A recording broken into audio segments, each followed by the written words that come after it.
Looks good. Looks good. Well, damn, there we are. Okay, and here we go again.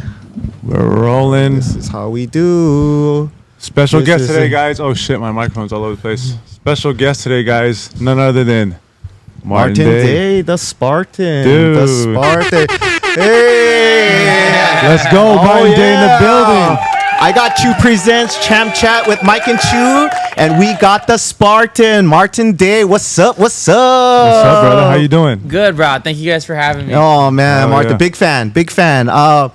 Kauai boy, huh? I mean, not Kauai, Kailua boy. Kailua boy, bro. Yeah, I grew up right here, coming to this place since I was a kid. That's crazy. When you told me that before we started, it was like you grew up in the gym. That was nuts. How was that? Tell me about it. Full circle, coming up, going all the way to the UFC, still here. Tell me about that, being part of this gym. Yeah, man. So, where do I start? I signed up over here in 2002. I was 13 years old. I had lived in the Big Island for most of my childhood. What made you first sign up? Oh, bro, for as long as I can remember, I remember just like being so fascinated with martial arts. I remember being like 4 or 5 years old by a park we lived in the Big Island and seeing a karate class or something like that going on in KL Beach Park, not Beach Park, but KL Rec Center. Mm-hmm. And I just remember just being like super fascinated with it. And our neighbor, he lived pretty close. In the Big Island, everything's pretty spread out, but Right. we would always play together, and he would come home and show me like what he learned in karate class that day. Yeah. And for as long as I can remember, I was just, super fascinated with it. I couldn't do it at the time. Like at that time when I'm describing, we lived in like tents and stuff. So it was and I come from a big family. There's 9 siblings. Wow. What are you? I'm number 7. Yeah. Dang. So we just couldn't afford to get me into a program. But then when we came here, my dad inherited the house he grew up in on Kaneohe Bay Drive. My dad graduated from Kailua High School Nice. way back in the day. So he's like an old school Kailua boy. But I saw these guys in the park. And in Kailua, we used to have these events in the community, Sunset on the Park or Sunset on the Beach. And I seen these guys doing a demo, and they're like breaking boards and doing like taekwondo stuff and kicks. And I was like, oh yeah, that's exactly what I'm talking about. Here we go. Yeah. And then I signed up they had like a little sign up thing for 2 weeks free or a month free or whatever it was. And so I went and signed up.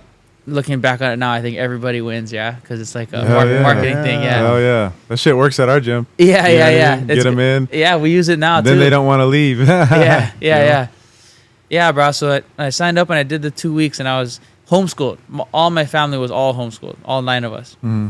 But I was actually the first to go to an actual school. But anyway, so I was here in the morning classes. I would go home, do my homeschool, ride my back over here for the night classes, and I was doing like 2-3 classes a day, like every class I could, because I was only gonna come for like 2 weeks. Yeah. Get that free trial. Get the most out of it. Get the most out of it. Yeah. So we get done with the trial. Me and my older brother, my mom, we're still not gonna be able to afford it. So like, bummed out. But Master Bashar, the guy who runs this place, well, I run it now, but he's the owner. He's still the owner. He was running it then. He was he's like, hey, you can come down and wipe the mirrors and clean the mats for pay off your tuition, because I was 13. I could ride my bike and stuff over. It was kind of a far ride. I rode all the way from Kaneohe Bay Drive. Yeah. But yeah, bro. So I started. He hooked you up. Yeah. Dude, but now from the coaching perspective, is like when you see that young hungry kid, like we have someone in Kahala, it's like, dude, do everything you can to help this guy. You know what I mean? Like we know that this kid doesn't have a lot of stuff, just like I grew up similar and didn't have a lot either. But, it's like those solid coaches that kind of give you that, extend that hand and help you out. Yeah. That's dope. So then you took that and ran with it. Yeah, He gave you the chance to clean up and for your tuition, and then never look back. Yeah, so now I became like an expert mopper and window cleaner. But yeah, that was super awesome. So that started me on the path. And I have, other instances of coaches doing something similar for me like that. And so... yeah, that really set me on the path of doing martial arts. And, I started competing almost right after that. Like, there was, I was training for, 2 months before I had my first competition. Uh-huh. And, man, I was like, I love to compete. Like, that was one thing. I think, too, growing up in such a big family. And competitive. Yeah. And we're all homeschooled. And I'm the smallest brother, too. Yeah. So it's like, there's 5 boys, 4 girls. Ooh. So we're always competing with each other. We're it's only us, and we're in the Big Island where there's not much there's not a lot of kids playing around and stuff. Like it's not like a neighborhood where it's super spread out. Yeah. So I love to compete, and so I just started competing like right off the bat. Like How old are you when you first stepped in there to compete? I signed up here when I was 13. I competed when I was 13. Dang. A bunch of times when I was 13, and got like my mom, she's even when I fight now, she's never watched one of my fights. She's always like, oh no, I'm praying for you. She'll watch the highlight after. Yeah. But she would, a lot of times she wouldn't even sign off for me to go compete, and so I would just take the bus, even if my school wasn't competing. I would just hear about a competition. I would just take the bus, get to the competitions. I would just sign for my mom's name, a little forgery. Yeah. And then, it's nothing crazy. There are like point fighting competitions and stuff, but yeah, I would just compete all the time. Just take the bus and go. Did you say you went to public school? You were the first to go to public school? Yeah. So we were, like I said, we were all homeschooled. Man, I lived in a tent. We were all homeschooled in a tent together until my dad and my older brothers built a house where we lived in the Big Island when I was, I think, like 8. But even then it was a super small little, like a 2-bedroom house, and there's 9 of us. Yeah. So like the boys are still in tents outside. Dang. But then, so when we came over here, I kind of, I was around other kids and stuff. So I was like, I kind of want to go to school. But at the same time, my mom had breast cancer, so she couldn't really homeschool us anymore. She's all good now. Oh, good. But yeah, so she sent me and my two younger siblings to school. So I graduated from Collar Hill, and so did my 2 other younger siblings, and they went to intermediate and elementary school. Yeah. Were you a troublemaker? in high school? I had my moments of being I think I was pretty. When I first went to school, I was like shy. I was homeschooled my whole life, so I don't know how to interact with other kids like this. This is a completely new thing for me. Like I go to school, and even I don't know if you guys remember in high school, like you don't want to be that kid running to the lunch line. You know what I mean? When the bell rings. Yeah. So I'm over there running to the lunch line to be first, and then I learned like a lot of social stuff like right off the bat, like the first week. But super shy, and I was like top like 10 in my grade just as far as my academics went. That was my sophomore year when I first started going to school. And then, man, by the time I was a senior, I was bottom. What happened? I got too cool for school, I guess. Girls? Girls. Were you popular? You look like you'd be popular with the girls. I'll take that as a compliment. Totally. No. Yeah, I think I don't know, maybe, but I had like I was good at saving money, and I was working over here by then as an instructor. So Wow. I got my car. I had a Mustang. Nice. Being 17 with a Mustang is for sure. That was my first car too, 95 Mustang. Yeah, mine was a 99. My first one, 99. So I by the time I got out of high school, I had totaled 2 cars already. He sucks at driving. No, you might think that. He was racing. That's what it is. Taking chances. Yeah. Just taking chances. All right. Yeah, so I totaled one right in front of Collar Hill High School. It's like going way too fast. And then another one, and it was between my junior and senior year in the H3 tunnel, doing like a dude, you got lucky. Sounds like. Oh, bro, I was doing like 100. I was doing like a $120 in the H3 tunnel. What? And I spun out in the tunnel. Damn. I slid like 150 yards. I hit the tunnel wall, hit the other side.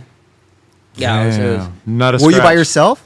No, had a friend with me. A friend at the time. My man was showing off a little bit. Yeah, I was showing off a little bit. What had happened was there was another Mustang, and it pulled up right behind me. It was like, yeah. Started racing and stuff, and I'm 17.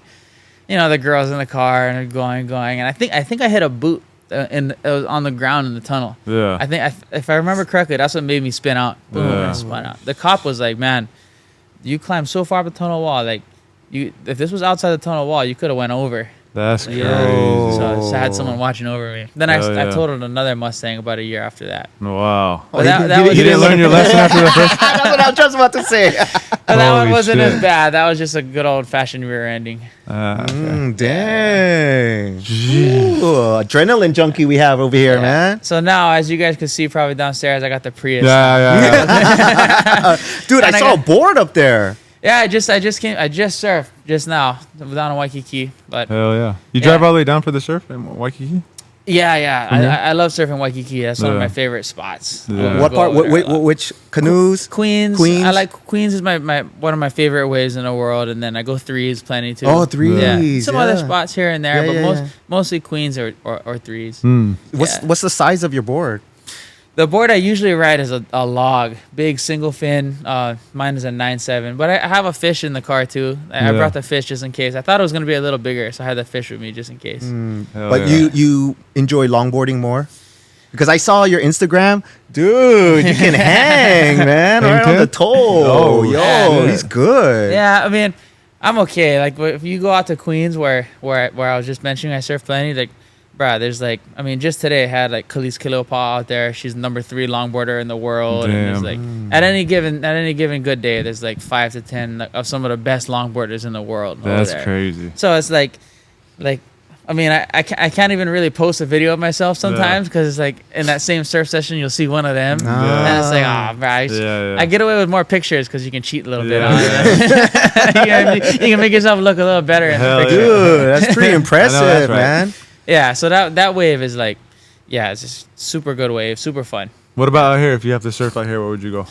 On this side. I mean, I learned how to surf out here, like Kailua shore break. I mean, everyone bags on Kailua shore break, but like, teach you wave selection, get up and go, be able to pop up fast, and in the wintertime when we get the north wrap with Kona winds, the south Kona winds, that's when you get some good sessions on the east side. But it's super rare. Like you maybe get like 10 days like that out of the year. Do you ever sneak on base, North Beach? I've never surfed North Beach really? before. That's unfortunate. Once. Yeah, I've surfed on Pyramid Rock, but I've never ever surfed North Beach, and I've always wanted to. It's actually a pretty sick wave. Yeah. I want to. I haven't been out there in years, but it's sick. Yeah. I gotta make it down there. Maybe this winter when it has waves. Yeah. Dude. Some of my teammates always go down there, like Lowen Tainanis. He sneaks on there. Yeah, but I think he get access somehow. Yeah. I'm sure we can make it happen. I think I still got access. We can make that happen. Yeah, bro. I might have to hit you up. Hell yeah. I haven't been over there in a long time. I used to love that beach though. When I moved here in 2010, me and my boy, we used to actually drive every day because he grew up in San Diego and he knew how to bodyboard. I never, but he would take me to Sandy Beach every day, bro. From right here, because we were stationed here on K-Base, so we drive all the way down. Yeah, Sandy Beach, we just get pounded until we got good enough to like hang, I got trauma from. It's different. It's just shore break is different. Yeah. No, I've surfed Sandy's plenty, but not the shore break. Yeah. Like full point, half point, mostly full point. Yeah. I like that spot better, half point. So, let me get this straight. So in high school, you did taekwondo. Okay. Yeah. You enjoyed racing. Huh? You surfed. Huh? You're popular with the ladies. When did you start like totally competing in like, mixed martial arts? Because if you only did taekwondo, how did you transition to all the other things like the grappling and the striking and working your way up kind of thing? So I started competing taekwondo, and this school traditionally taekwondo is 100, not 100%, but like 90% kicking. The guy who started this place was a boxer too. Oh, hell yeah. He was kind of a brawler, actually, like a brawler boxer, but he incorporated that a lot with the taekwondo style. Nice. So the taekwondo style here is more like a kick-heavy kickboxing, like a taekwondo-influenced kickboxing style. So I didn't excel too much in the traditional taekwondo competitions, although I did compete in them a lot. But I did a lot better in the kickboxing. The kickboxing tournaments or like the Kempo karate and stuff because they had like similar to kickboxing. And then so I started doing that, and when I was about 14, 15 years old, I met his boxing coach, Master Bashad's boxing coach, named Coach Buster. And so he's how like he worked with me boxing since I was like 15 all the way till I turned pro, and even after that. And so like he was another one of those guys that like he never once took money from me to train. He was always like, he just expected me to, main thing he expected me was just, hey, just be a man of your word. He would always say that. Yeah. And then the other one is just like, I would go over to his house, help him clean the windows and, recycle. Stuff like that. It's kind of like how I did over here. Yeah. And that was awesome because he would just, train me, and just like, I was like his his project. You know, he would work with me all the time, just me and him. But so that really helped me in my whole kickboxing, and I racked up like I don't even know how many amateur kickboxing fights I have. I don't think I'd be able to recollect either. Like it was a lot of them out here too, right? Most of them here. Yeah.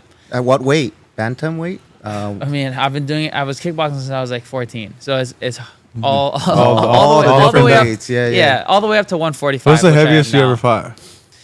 The heaviest I ever fought was 145. 145. And I fight, like, when I fight kickboxing now, I fight at 145 because you don't got to cut the weight as much. Speaking of 45, you spar Max a lot, right? 45er pound for pound goat. Yeah. In many people's eyes. Yeah. Max was a big influence on in my entire MMA career. Like, when did you guys first meet? When did you and Max first meet? Yeah, so when I wanted to start fighting MMA, when I was fighting amateur kickboxing and doing good, and I wanted to start fighting MMA, I met up with some of these guys that were just like training on their own and stuff. Ian Della Cuesta and they kind of got me started training MMA because I wanted to fight my first MMA fight. You know, I figured it would be like the next level from kickboxing. But yeah, so like, you know, I kind of met these guys a little bit, and you know, they knew who I was from like the local fight scene and stuff like that.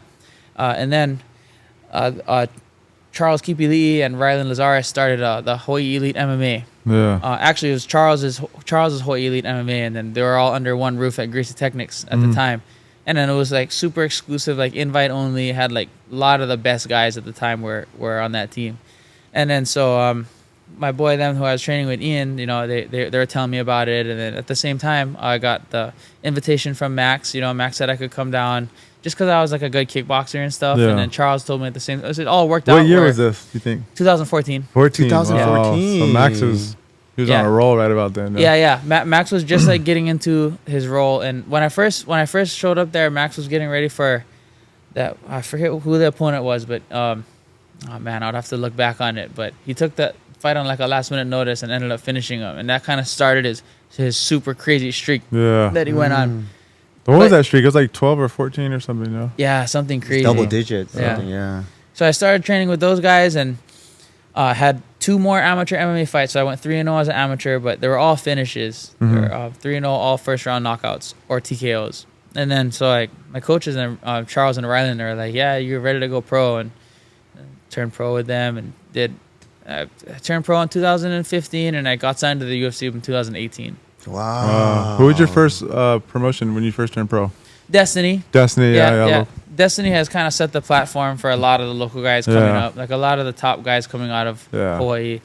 I think pretty much every top guy that's come out of Hawaii so far has really probably fought a Destiny show at one time or another. 100%. As long as they fought here. Yeah. So that's been like a steady platform that's been giving us local fighters like a good start since the beginning. Wow. Yeah. Big fan. I give you mad respect because everyone, you gotta put in work. People think, oh, you know, they're born talented, or you know, they think it's not as hard as it seems. You understand? But I understand the art. They just make it look easy, right? Yeah, you guys, it's professionals. Professionals just make it look easy, and mad respect to you. Whoa. Yeah. The whole talent thing is like, I don't like the word. You don't? Why? Just the talent is like, a lot of us are born talented. Like, you know, you get guys that are naturally more flexible or athletic, and some people aren't born as talented, but that's only going to take you like super, like it's not going to take you far at all. Like it's only going to take you not even past the amateur level. Like, unless, you know, it'll help to some degree along the way, but at some point early on in this game, it's like, it's skill, and skill is developed from just beating at your craft, right? Skill is something that you acquire through freaking hard work, dedication, show up to train, being a professional, showing up every time, getting your training sessions in no matter what. That to me is like the difference between skill and talent. Talent is something you're born with, where skill is like you earn that. You earn skill. Yeah. You know? It takes those, like we were just talking about, even with something simple like editing a video, it's like just the reps, you know? It's just like with anything, putting in the reps. Yeah. And that's how you get good. Yeah, bro, absolutely. And people always look like, oh, this guy is so lucky, or this person's so talented, or whatever it is. But that like once it gets to anything past the beginner level, talent doesn't take you much further anymore. Yeah, It's just 100%. skill. Yeah. Like I said, like skill is an acquired thing. You earn that stuff. Yeah. And one of the biggest drivers for skill is hunger. You know, it's like when people are, like we talked about when you were that young boy riding your bike over here. Yeah. And I got one boy over at our gym who comes every morning 6 a.m. then goes to high school first period or whatever. Like, you know, that kind of stuff. That will drive the skill development, just staying hungry and motivated. You know what I mean? Yeah, and those are the kind of kids you gotta look out for, bro. As like a coach, like bro, like those are the kids that mindset right there is gonna. Especially at that age too. Most high school boys is sleeping until they may skip first period. You know what I mean? Like they're just. But when you get the young boys who get up and get after it, we got a couple of them, and I'm sure you do too. And it motivates me, to be honest. You know what I mean? Yeah. It's so cool to see young boys get after it. And one thing I notice about boys, different than girls when teaching, you may notice this too, is like girls pay attention better. They're more punctual. They're more like they pay attention. But boys respond to a challenge. You know, if you like challenge them, like, I bet you can't do this in this amount of time, they'll be like, what? Let's go. You know what I mean? Yeah. Like, that's how I get the boys going. Because the boys, other than that, they're just kind of want to do their own thing. But when you challenge them, that's when they kind of like step up. You know what I mean? That's one thing I noticed the difference between teaching boys and girls. You know what I mean? For sure. We teach kids here from age 2.5 all the way to adults. Mm-hmm. And so at a young age, you start to see like the girls, they listen a lot more. Way better. They're making eye contact. They're following directions, and the boys a lot of times are goofing off. But the boys are just down to just try new things, jump in the air and kick, and they don't care how they're gonna land and stuff like that. Yeah, more risk takers. Mm-hmm. Risk takers. Yeah. So knuckleheads, but risk takers. You know, I never really realized that, and I've heard that before, but I never really realized it until I started really coaching kids. I was like, oh. It is exactly like that. Yeah. That's the difference right there. Yeah, and it kind of carries on throughout life too. So as a coach, you don't look for talent, you look for drive. Yeah, you know, like as far as the young ones. Yeah. That's what you're looking for? I mean, when you say, "Oh, this student has potential."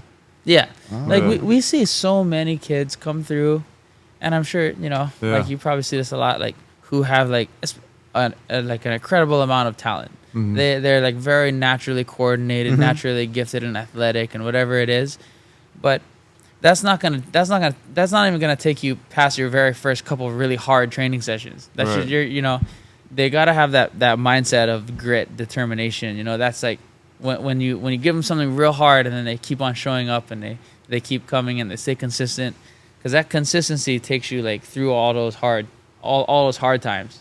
100%. You know, that discipline. Some you know, that's another thing too that some people are more born with also, but for a lot of us it's just like a choice. You know, like having that discipline is a choice. Am I gonna show up today or not? Yeah. See, we end up actually ultimately doing what we want. You know, so if you want it, you're gonna get it. If not, you're not. You know. Yeah, that's exactly it, bro. It's all just a choice. You see kids who can have the drive, the hunger, like you said, just to make that choice every day, just to show up. Yeah. What's some stuff you're working on now? What's new in Martin Days? I'm trying to fight kickboxing right now a little just bit more. Only kickboxing? I mean, I heard you mention in the gym too, you're kind of done with MMA unless it's a big bag or something. Yeah, like something like that. Yeah, like if I got like a big opportunity, you know, like if I got like a Bellator or Ryzen or of course like UFC or ONE FC or something like that. But to me, kickboxing has always just been more enjoyable. Just the whole process. I mean, the story of my career is just defending takedowns. I've been defending takedowns for game plans since 2013. You know. Yeah. So, how many of your camps are just takedown defense? Every one of them. every single MMA camp has been takedown defense heavy. Keep the fight on the feet. Get to kicking range. Get to striking range. I think I had one fight where maybe two, but I think just one fight where I was like, okay, you can take them down in the last 30 seconds. Did you get it? Did you get the takedown? I finished the fight in the first, like a minute and a half that one. But yeah, so it wasn't necessary. Hey, actually, just rewinding real quick, one question I just thought of: is there any young talent MMA fighters in the area that's kind of attaching to you and working with you? If not, there should be. Yeah, I mean, there's like I train at one of the spots I train is Hawaii Elite MMA, and we got Anthony Strapp. he's been fighting on the local circuit a little bit. I think he has 2 or maybe 3 MMA fights now, but he's a really good striker. And he's like, I've been around him since he was in high school. He was one of those kids who would come in early to the gym, train, go to school, come back, and that kind of mindset, you know. And you know, he was moderately talented, but now he's just through that work, dedication, and showing up every time. Now he's a scary striker. Like, you gotta really watch yourself with him. You know, and he's about my size, a little taller than me, a little skinnier, but like, yeah, incredibly good striker. You gotta keep an eye out for him, Anthony Strapp. Awesome. Yeah, he's one of those guys that you'll hear about. I think he's fighting this month in Tough Enough. So his first fight in the mainland. How old is he? Vegas. I think he's 19 now, Ooh, maybe young. 18. Wow. Maybe 18. Young. Yeah, but he's like just out of high school. He was in high school, I think, last year. Like, what is his weight category? He's fighting at 135. Oh, okay. Yeah, pretty sure 135. Yeah. Yeah, but he's about my weight. I mean, I was fighting at 135 in MMA too. So I have a couple at 145, but 135 is my natural MMA fight weight. Yeah. Yeah. Yeah, like I mentioned, kickboxing, I'll keep it at 145 just because you don't have to, you know, like, you don't have to worry about someone, you know, laying on top of you or, you know, the wrestling exchanges. And I think you can have kind of an advantage being slightly smaller and in a more of a striking, like kickboxing or boxing or something like that. Yeah, just a little bit quicker, you know. Yeah. You know, as a big fan, I know you might have talked about this many times, but I haven't heard someone explain it to me. Can you walk me through what a weight cut when you know, like I watch UFC, right? And then they always show clips, right? Is it like, how much do you weigh before you weigh in? Like, do you cut weight one day and then you weigh the next day, or is it that whole week you cutting weight?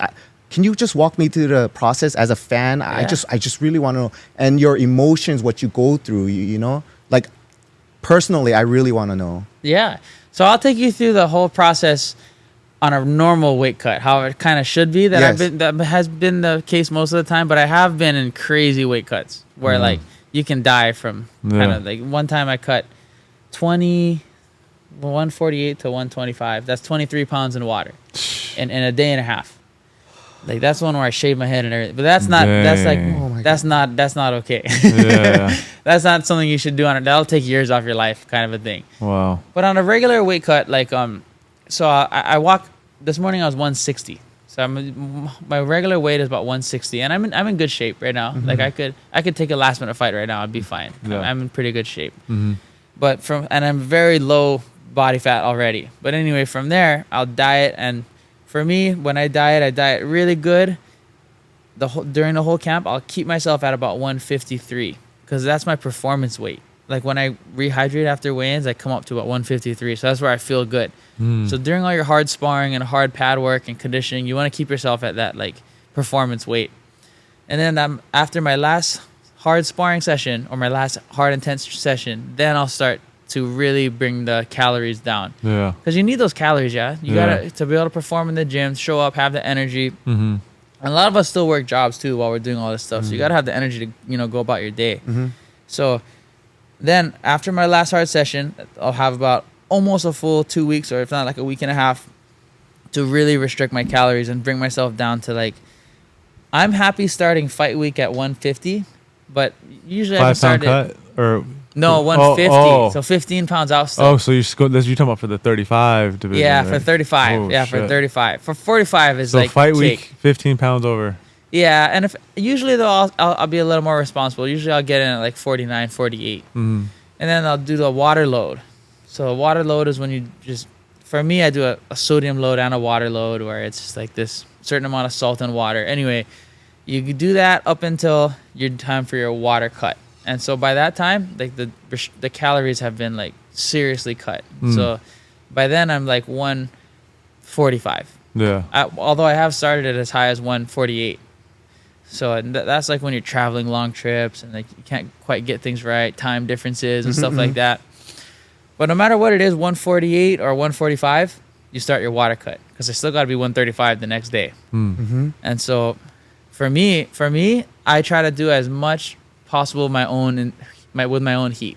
I try not to get in a hot tub. I'll do almost anything to not get in a hot tub. You tell me to run across wherever you want me to run, where I'll run. But in a hot tub, it's just I hate it. Especially when you're that dehydrated already, right? You just feel like death probably. And like theoretically, a hot tub will work the best because it's 100% humidity and it's hot. But brah, you try to sit in a hot tub and cut 10 pounds, you're gonna it's crazy how long are you in the hot tub? I don't do the hot tub. I've been with guys like Louis Smoka who's done his entire cut in a hot tub. That's crazy. I can't do it. Or a sauna. I try to use my own body heat. So my system is 10 pounds. I do 10 pounds like this. I do 1 hour movement. It's going to be jump rope. It's going to be shadow boxing. It's going to be really light pad work, really light moving around with someone, just sweating with a sauna suit on for an hour. And then after that, I'll let my sweat come down naturally by getting into a mummy. So they wrap me up, towels, I just lay there and let the sweat come off for about 30 minutes. So an hour and a half. I rest, maybe like a nap or something, and then eat a little bit, just like a tiny bit, like a couple of berries or a piece of candy to get the sugar up a little bit, and drink like a tiny bit because you want to kind of trick your body. You want your body to say, oh, I actually am getting a little bit of food, so I can actually give a little more. Like you put some in to get a bunch out. And a lot of guys that don't know how to cut weight don't know that. They'll just completely stop. But you got to give it a little bit. I give mine a little bit, little water. And it helps bring out a little bit more. Yeah, because then your body's okay. I'm not starving to death right now. I can give a little more, and then I'll do that exact same thing that I just said. Yeah, repeat it. Yeah, and then I'll probably have like 2 pounds left. Damn. And then that last. And how 2 are you pounds, feeling after that? Those 2 cycles of that? Dead. 2 rounds of that dead. No, yeah. On that second one, you're laying down. You're like, God, I don't know why I do this for. Yeah. And then you freaking get up and you hit that last 2 pounds and.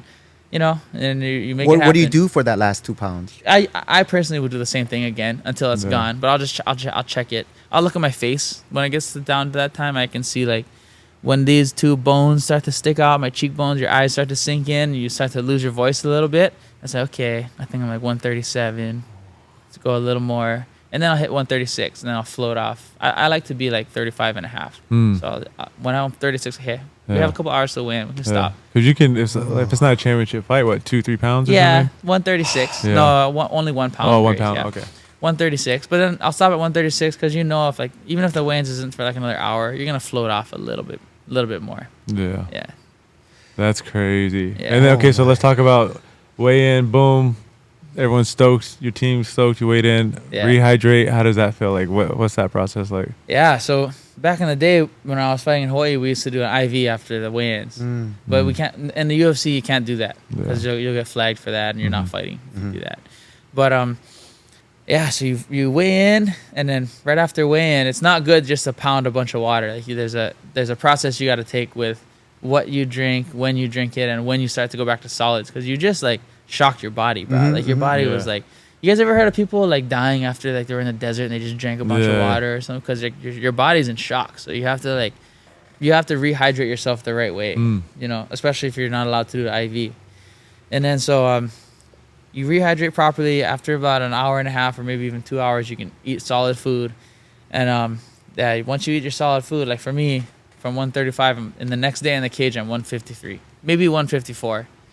But yeah, just a lot of clean carbs. How are you feeling though after that weight cut? When you're coming in at 54, you feeling like, obviously you got the fight, all the nerves from that, but how's the body feeling? Do you feel 100%? Like, do you feel back to normal? Yeah. No, I feel back to normal. Pretty much. Yeah, pretty much. Like what? As long as it's not that hard cut. If it's the cut you just described, you feel back to normal. Yeah, like I'm used to that cut. I can do that. What about when you did those hard rough cuts? The 125. Did you feel like shit after you rehydrated? Yeah, but that was the Contender Series. Yeah, I didn't feel 100%. There's no way you can feel 100%. Yeah, no way. Only after one day, like, bro, like they called me 2 weeks notice. I was 158 at the time when they called, and the fight's at 125, and you don't say no. The UFC Contender Series calls. You make that weight. It's like the hottest show right now too. Yeah. Like you better get on there. Yeah.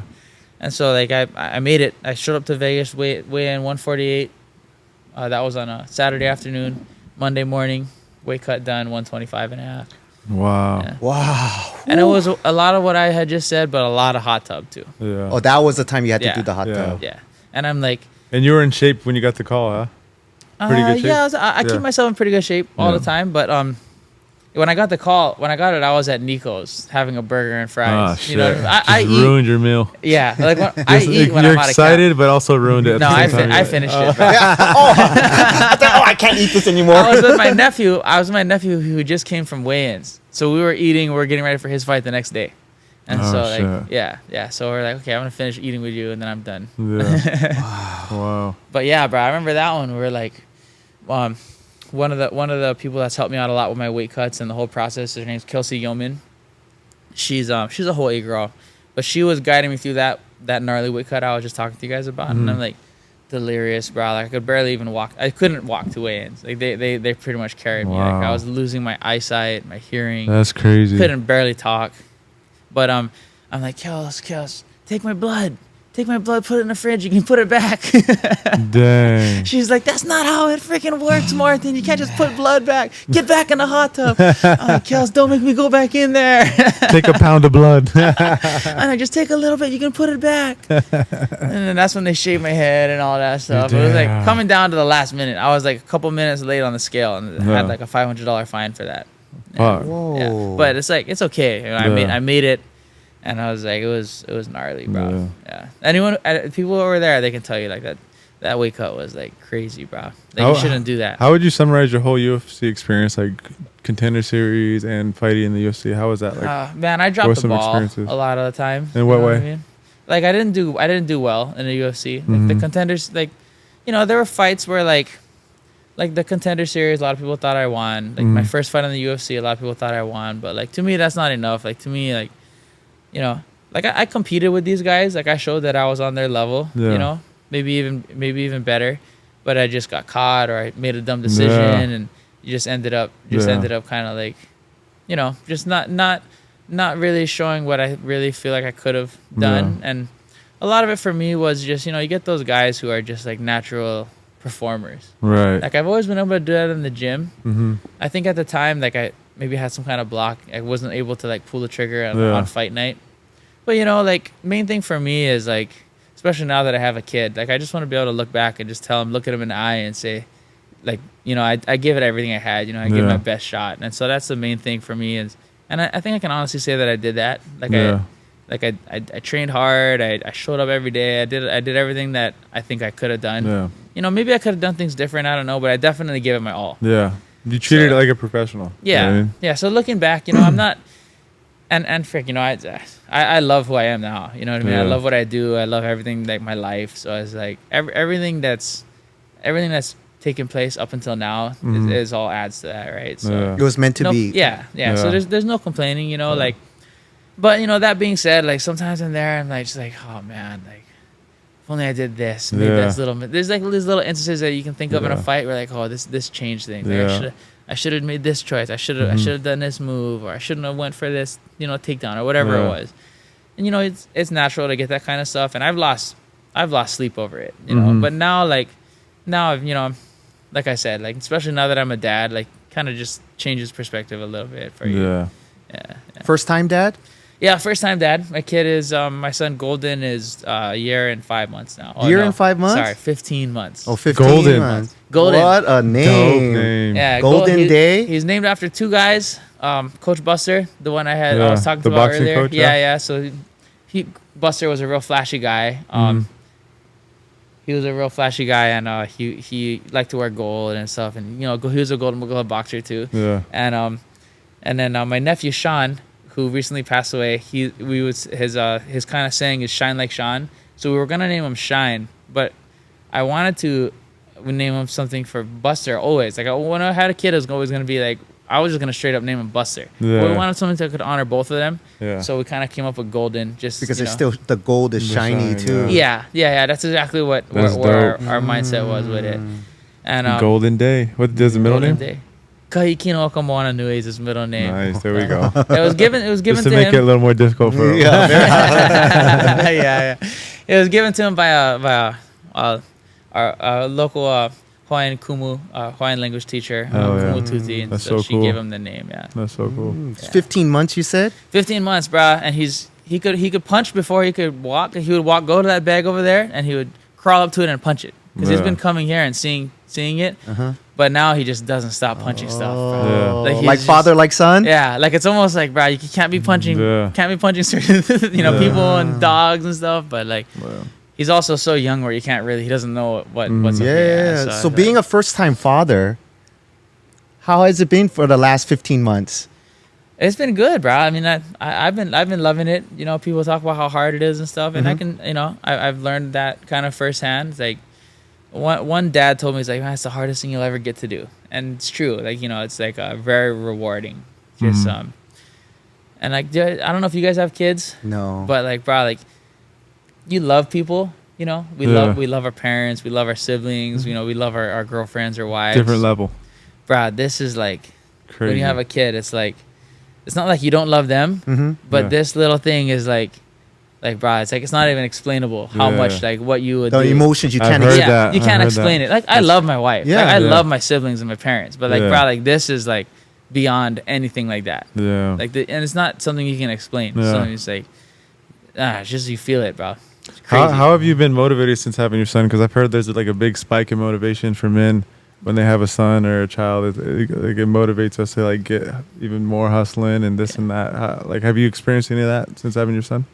I think business wise, yeah. Like like I want to own my own martial arts school, and like I manage and run this place on a day-to-day basis. But that's always been one of my goals, and other business things. But on the business end, that could just be because I'm getting a little older too. But just for me personally, I've never been too motivated by external events. Like I've always been, I mean, I'm barely motivated to do anything really, bro. Like the only thing I'm motivated to do is surf. And like I'm not, and maybe have a barbecue on Friday nights. I'm not motivated. Like half the time I'm not motivated to go train, more than half the time.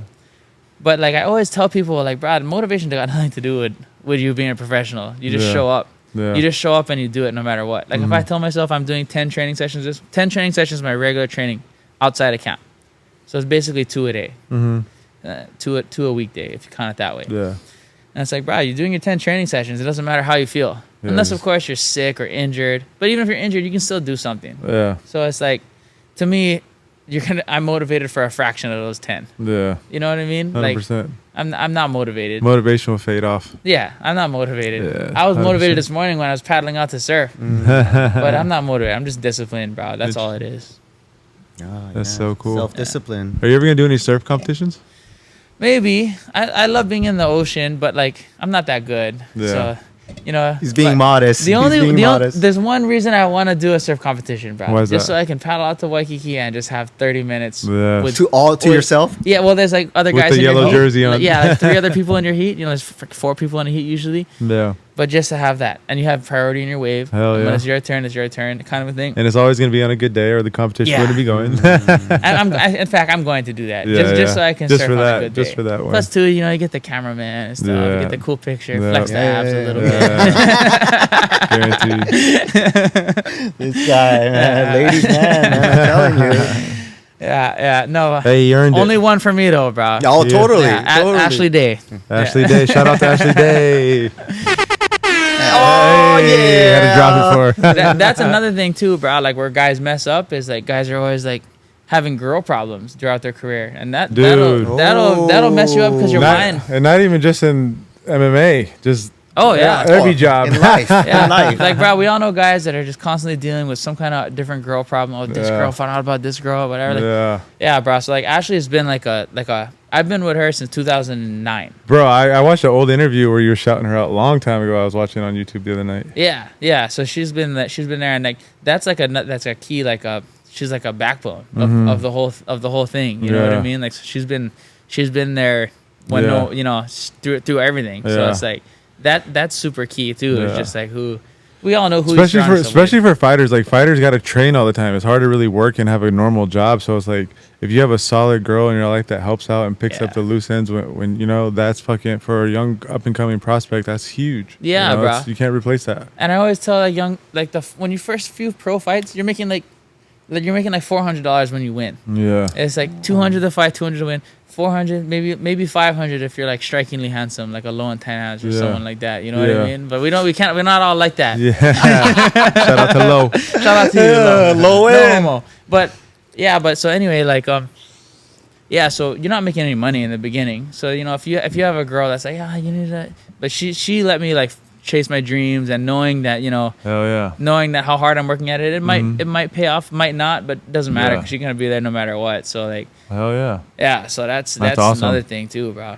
Teamwork. You guys make Teamwork. a good team. Yeah. Now with a kid too, you know, a lot of teamwork's involved. So like, that's why like I give major props to single parents, bro, because it's hard with two of us and one kid. Yeah. So it's like, big props to all the single parents out there. And shout out to all the solid brothers who are not cheating, who are not in the DMs, who being loyal to their girls. Shout out to all the boys. You know what I mean? It's hard, dude. It's like relationships are tough. And how long you guys been together? We've been together since 2009. We've been married since 2009. Do the public math for me, Chris. How many years is that? What is that? 15 years? That's a long time. Yeah, 15 years. On October 7th will be 15 years. That's crazy, right? Yeah. Dude, because like one of the craziest things because my longest relationship has only been like 3 years, to be honest. And but the thing that trips me out is because as years go on, we change as people, we grow, we develop. And the thing that trips me out is like couples that can actually figure out a way to do that together. You know what I mean? Like grow together instead of grow apart. Because usually what happened to me in my past is we just end up growing apart. You know what I mean? Well, for me, bro, like Ash, like she not only like seen me grow, but she like helped shape me to the person I am today. That's awesome. As a man. You know what I mean? Because she's seen me like, you know, go through my whole party phase and like, you know, getting into fights and stuff and just kind of like being a punk sometimes. And, you know, overall, like, you know, we all get into our fair share of trouble, but like she's seen like that and she's really helped me grow into the person I am today. Yeah. So it's not even just like she's seen me do it and she's helped me do it. That's awesome. So it's not like she's had to like adjust with me, which I know she's had to do lots of times, but she kind of like helped me through the process too. That's awesome. 15 years is a long time dating. How'd you guys meet? Right here. Wow. Together here? We met right here. She's gonna get mad at me for telling the story, but she came in, she's showing off her cheer moves with her friends. They're picking up a family member, and I was just getting done with a training session right over there by those punching bags. And yeah, so that's how we met. And then we started talking on MySpace a little bit later. MySpace! Oh, yo! MySpace! Yo, for those who don't know, you think Facebook was first? Nope. MySpace was first, yo. Oh, bro, when Facebook came out, I was like, what the hell is this Facebook? MySpace is way better. Bro, we had our songs on our homepage. We had our top 5 friends. Oh, bro. Yeah, no. And you had that guy Steve, or that Tom. guy, or Tom. Tom was everyone's first friend, bro. That's the one. What a fucking narcissistic thing to do, that asshole. He's like, I'm going to be everyone's first friend. Yeah. Hey, we all love Tom, though, bro. Tom's cool. He's floating around the island. I think one of my buddies sold him a condo like a couple years ago. Oh, yeah? Oh, right on. I would love to in meet Hawaii? Tom one day. Yeah, MySpace Tom in Hawaii. You heard it first here. Yeah. MySpace was the old. I think we all just aged ourselves a little bit. Yeah. Shit. Well, I'm 35. Chris, you're like 55, yeah? Yeah, something like that. You guys are old, huh? Yeah. We're some old heads. I turned 35 this year. Oh, baby over here, baby.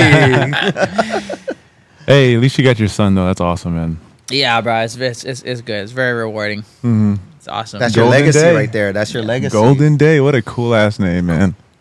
Golden Day. Yeah, we bounced around all kind of stuff. I want to name it Patroclus. You guys know who Patroclus was? No. Patroclus was Achilles' like right-hand man. Mm. You know who Achilles was? Yeah. Patroclus was like his cousin or right-hand man. He was like a hammer. Yeah, but then of course my wife's like, Patroclus, what the hell is that? Stryker was another one. Oh, okay. Stryker would be a cool That's like a name. dog's name, kind Stryker of. Day. But nah, it's a good name. That's like the guy from X-Men. But Yeah. What are some? I know like your personal time's probably super filled with family stuff. But what are some? Are you like a Call of Duty guy? What's your release when you're by yourself? Bro, like I never did play a video game. Never. We didn't have them growing up. Yeah. Like, bro, we had nothing. Yeah. We lived in a tent. I remember the first time I stepped foot on an escalator. Mm-hmm. I remember the first toaster we had. Oh, bro, I don't even want to tell you guys about toast time. Was like a whole new thing. When we How were you guys eating? Like, what kind of stuff were you eating when you were living the tent life? What kind of stuff were you guys cooking? We were on food stamps. Uh-huh. We were, as a family dynamic, there couldn't be more love and support for each other. Mm-hmm. But like, we're like, one of the things that we used to do is like, if there were so many of us, we would go, like my mom and some of the siblings would go behind Safeway or the supermarket, and we'd be like, I'd be like, Mom, why do we get the stuff from the back? You know what I mean? And she's like, oh honey, my mom has a Filipino accent. She's had a heavier one before. So, oh honey, because they have this special food, put it on the side for us. And then my Filipino accent sucks. But that was good. I liked it. And I'm like, oh, okay, that's cool. How nice of them, you know. Oh, the manager like puts the food on the side. So come to find out, it's just the expired food. Yeah, she was embarrassed. Yeah. To tell you like, guys. But I mean, looking back on it now, it's good because I can eat all kind of expired food. My stomach is like iron, bro. You know, that's true. That's true. No, I feel like those expiration dates are like very safe. I feel like expiration dates. Yeah. Yeah, I think there's a window there. Yeah, it's more of a suggestion. Yeah. But anyway, so we'd do that. I remember like for each other's birthdays and stuff. This was back when food stamps were actual food stamps, not on a card. So we would like give each other food stamps for each other's birthdays and stuff like that. Dang. Get some extra food. Yeah, but it was good. It was good. Like looking back on it now, like if like we were all camping, they had like family camping in Kahana Bay, and then my sister's like, this is just like growing up. To me, it's like fun. It's like like if the electricity or something goes out, because we didn't have electricity, we didn't have running water, we had a water catchment. We live in tents most of the time, and so. What side of Big Island was this? This was in Hilo side. Yeah, Fern Acres. Wow, it's really like. Yeah. Moist or wet and everything over there. But I was born in Japan, and when we first moved to Hawaii, we actually lived in West Side. We had like a van and a tent set up. Oahu? Yeah, in Waianae, when I was the youngest. KL Beach Park, actually. Yeah. But a little bit past Waianae, I think. I don't go to the Waianae area too much, but I think Waianae and KL is a little further down. But so we lived in a little tent set up over there. And then my dad ran into his good friend, Carlos Andrade.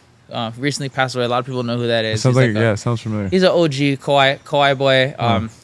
Just the man, pretty much. Waterman, just like the man.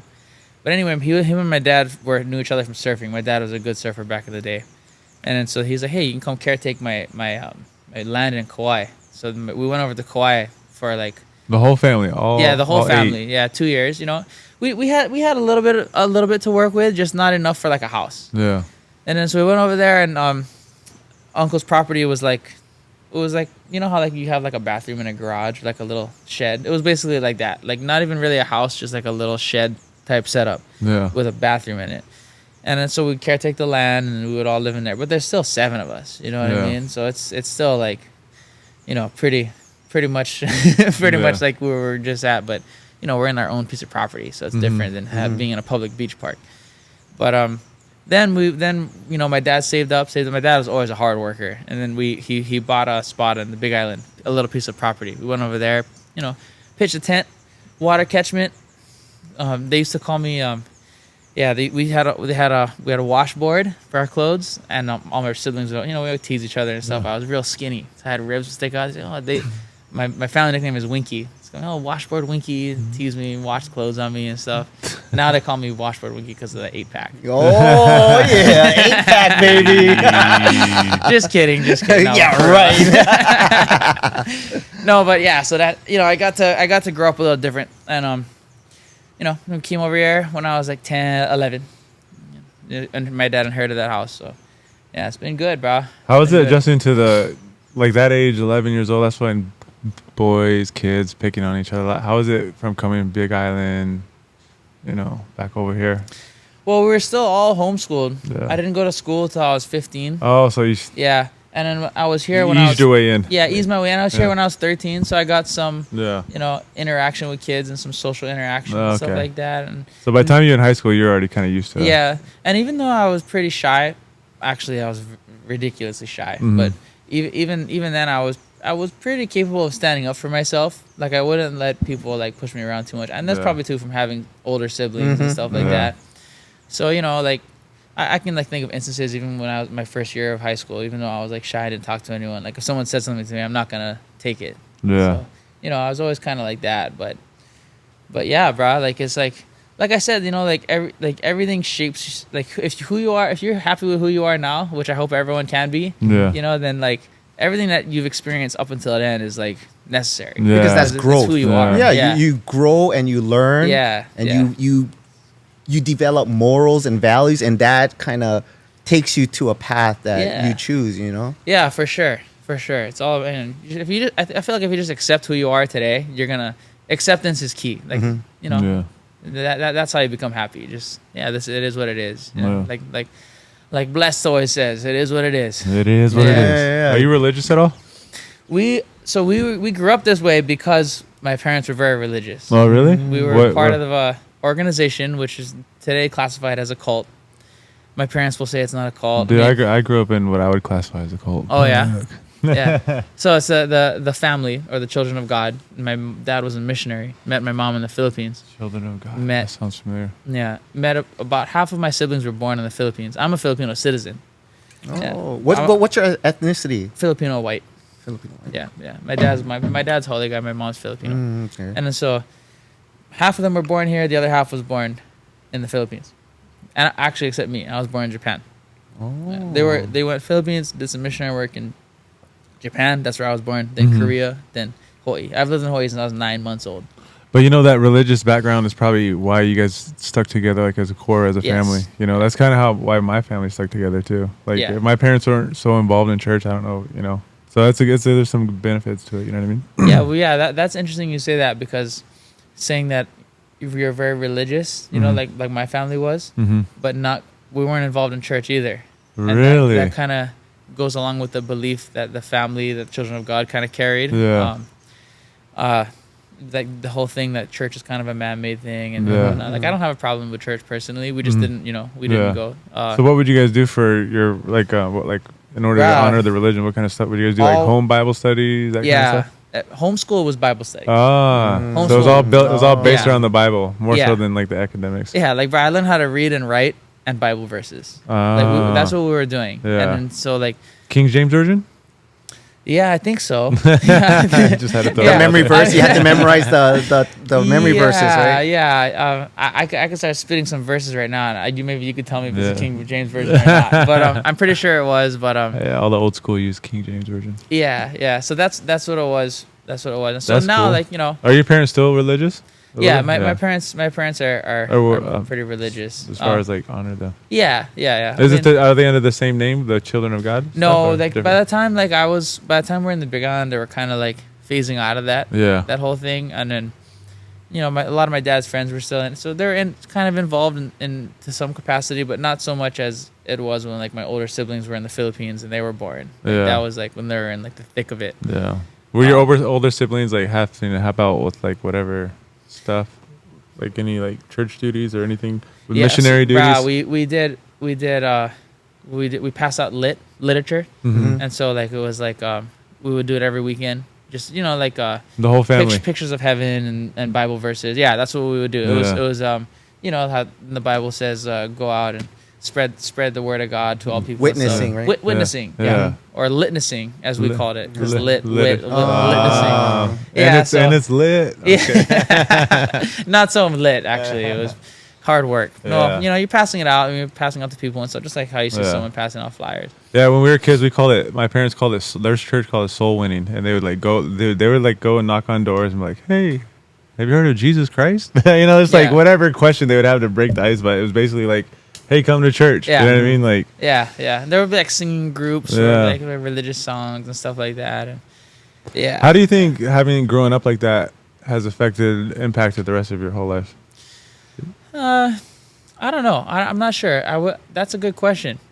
I'm not sure if it has. I mean, I know it has impacted the family dynamic of my family, which in turn has really impacted my life a lot. Like I'm a pretty family oriented guy now because of that, and we're all super tight. Like all 9 of us are all really close. Like I was just hanging out with my other 2 sisters, number 5 and number 9, just over this last weekend. We see each other all the time. And that's awesome. Do most of your family live on this side? Most of my family lives in Hawaii. Yeah. One sister lives in Texas. She met a guy and wound up in Texas, but she communicates with us all the time. Most of us are here. I got one brother right now in Kauai working, but he's all over the place. Like my brother Jesse is like a free spirit. He just goes where the wind takes him. And then I got my parents in the Big Island and one sister in the Big Island, but then the rest of them are here. Yeah. So you were saying that you think growing up like that kept you guys close as a family? Yeah. I think so. We all did it. We did everything together. We're all like we're all being schooled together. Mm-hmm. We're all no electricity, nothing like that. So we're like all playing chess together, Monopoly. We're all really good chess players because of that. And like, we all, and even now, like our family get-togethers, we're just playing. We play a lot of chess. Yeah. That's and cool. now most of them have kids, and so you imagine nine kids, and most of them have more than one kid. It's like there's cousins everywhere. Ooh, big family. Yeah. So there's kids all over, and so that's good. That's awesome. You know what I notice when students get homeschooled and then they go to regular school? Like you said, the academics is so much better. Like when you say you're a top 10, and I can see that. I'm pretty sure your reading skills were on a higher level than in general, right? They're really good at reading comprehension. Yeah, I think probably less distractions too in homeschool. Yeah, So I mean, there's a lot of obvious like pros to being homeschooled. Like you can mess with the hours. Like if your kid is like showing that he's gonna be like a pro surfer or something, you can, a lot of them are doing that, right? Yeah, That's what I'm a hearing. lot of surfers do doing that. I know a lot of surfers like who surf, who are promising up and coming young surfers that they're homeschooled so that they can surf when there's waves. But like there's a lot of obvious pros, but there's the obvious cons too. Just socially, right? Don't you think just the social? I think the only con is the social thing. Social, that's the way I see And it. if you have if you have 8 siblings, it's but and if you have your kid and like if he goes to boxing or if he's going to a sport or something, he's getting that there anyway. Yeah, 100%. Yeah, I'm a homeschool. I think it's different too. Like homeschool on Oahu is different than if you're like homeschooling in like Texas. You know what I mean by that? Is like Oahu and just Hawaii in general is like, we're all so connected. We see each other. Even if we're not trying to see each other, we run into each other. You know what I mean? Yeah. It's more tight knit. So I think these kids probably, they probably have a better social life than like homeschoolers on the mainland is what I'm assuming. I would have guessed that. You know what I mean? I could imagine that. Yeah. I haven't. I've been to the mainland, but I haven't. I'm not too. Yeah, we got a couple of homeschool kids in our gym. The families come to our gym, and I see them running around Kahala Mall all the time, like with their friends and stuff. I was like, I guess they got a social life. Yeah, so that's even that con isn't barely a factor. They have the means to do it, and like it's more on the parent because you got to like watch your kid all the time. Yeah, hopefully your kid gets a decent education. It's all on you. But now they got all these awesome programs for you to true. homeschool your kid too. It's like you don't have to actually do it. You just got to make sure they're doing it. Mm-hmm. So you said you were shy, but now you're not shy, huh? As a general right now, because do you still feel like you're shy? I feel like I'm a somewhat introverted. I'm not gonna try to just go up to someone and talk to them. I'd rather not talk to anyone, to be honest. Like I like spending time to myself, but I think now and mostly because of this, the program here our Taekwondo program here is like we have like a leadership team where you can learn how to become an instructor and all kind of cool stuff. And so like was that programs in place before, or you kind of built the programs? That was in place, but I've definitely helped to improve on it and stuff like that.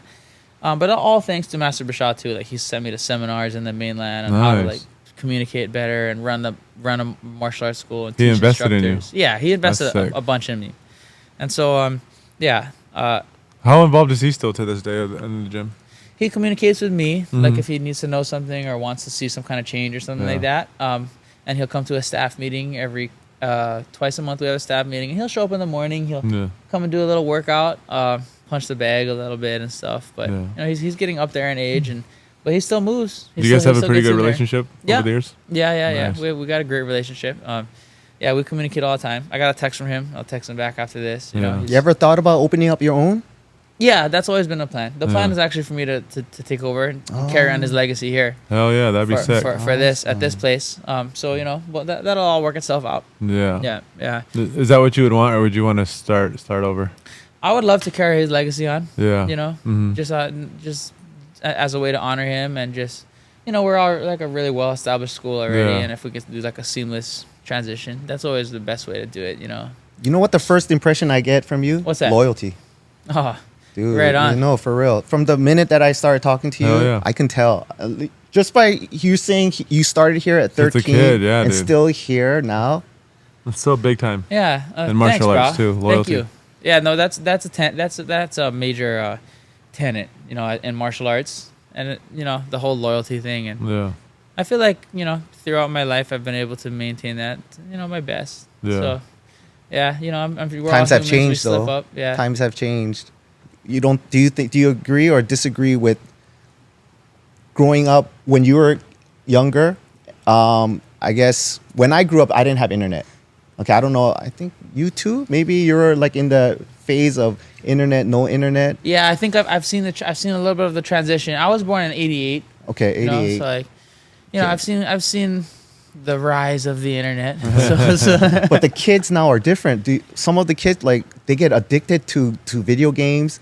Oh, They don't yeah. want to leave the house because they have their friends online. Yeah. You know, once again, that social aspect is kind of fading. Yeah. Their attention span is shorter. Yeah, bro. We gotta move we gotta teach our kids. They gotta get up.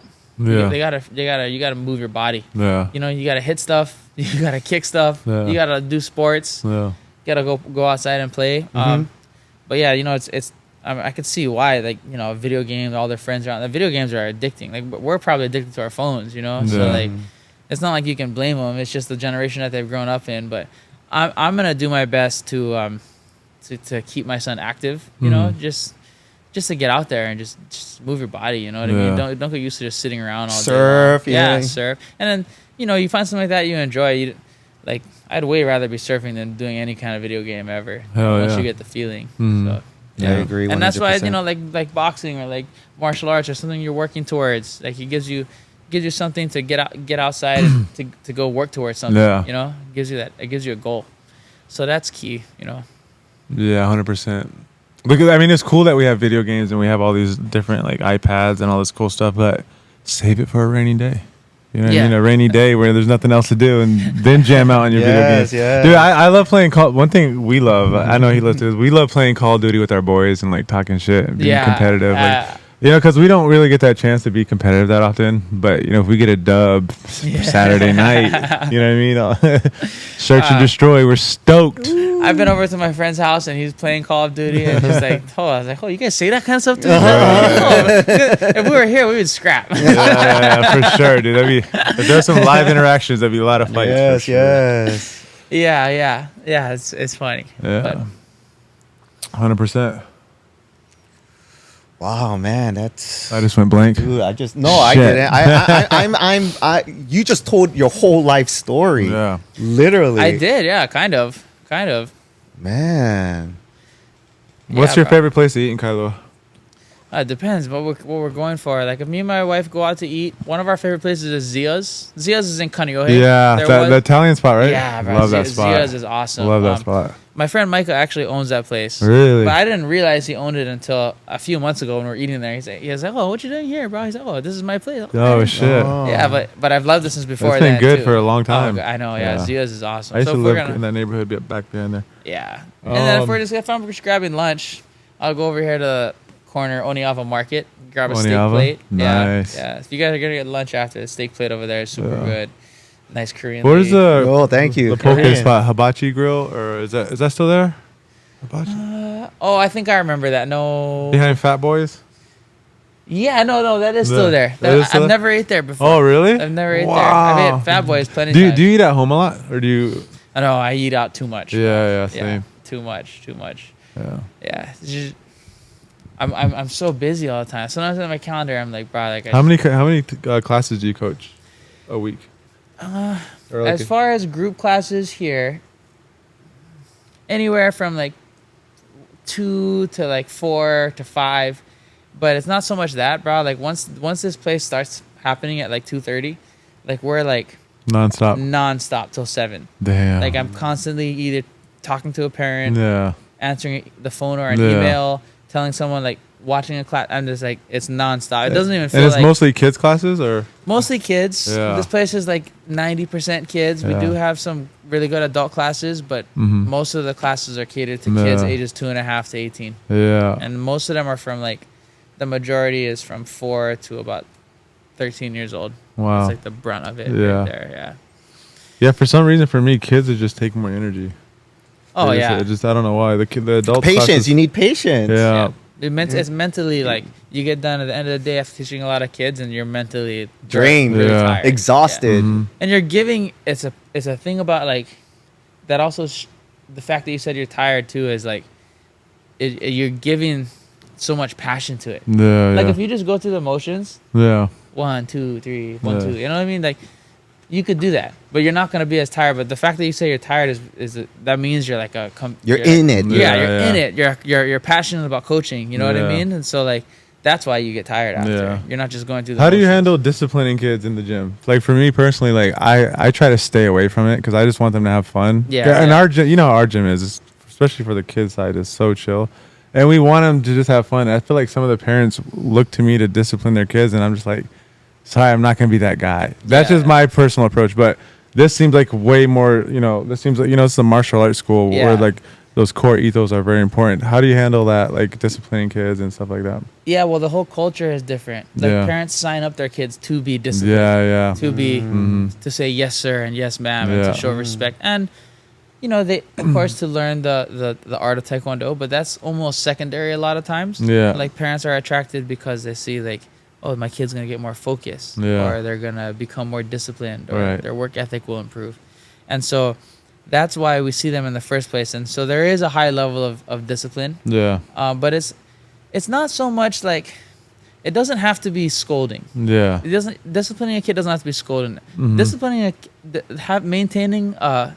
maintaining like a disciplined room is about positive reinforcement.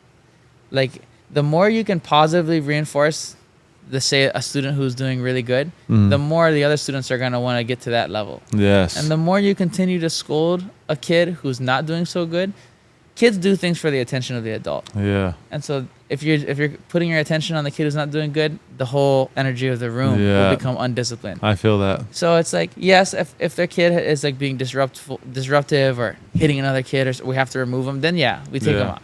But like just creating an atmosphere of discipline is based on that positive reinforcement, and that's what creates it. It's pretty not cool. Like constantly yelling at people in school. Yeah, I think there's a fine line when it comes to discipline. I don't know if you would agree, between fear and respect. Yes, you know, there's a fine line. Do you discipline them through fear, or do you discipline them through respect? It's like this thing that I train the instructors to go by, that I learned. It's like punishment is done out of anger. Discipline is done out of love. And when you discipline someone, the mindset behind it is like, I want you to become better, so I'm gonna show you the love of disciplining you. Yeah. Where like if you punish someone, like, hey, drop down and give me 50 push-ups, or you know, run a mile because I'm pissed at you. It's like, that just kind of, it's just punishment. It's just like, they're gonna listen to you if you do that. They're gonna listen to you real good because they're scared of you. Mm-hmm. But then when they leave the room, or when you leave the room, what are they gonna do? Like we want you, like I want to be like the kind of instructor or coach or whatever where the kid leaves my facility and they're like, I want to do this because that's how Mr. Day does it, or you know, whatever the instructor is. Yeah. I think that's the true that's the effectiveness of being a leader. Like that's where the effectiveness lies. Yeah. Not like how much they do when they're with you. I mean, sure, like what they do with you is key, right? But it's like what their mindset is and how much you've affected them once they've left your presence, you know? For sure, 100%. Yeah, so that's the key, I think. Hell yeah. Yo, Martin, as a fan, man, we have a guest book here with Cham Chat, and we would love to, thank you for being our guest, and if you don't mind signing it, this whole page is for you. Yeah, bro, I'm honored. Thank you, man. I learned so much about you. Got really personal with you, man. Thank you for sharing your life story. Oh, man. We have to run it back one day. Yes. How about part 2? You down for part 2 whenever? Oh, yeah, for sure. Oh, bro. Yeah, we got it. Yeah.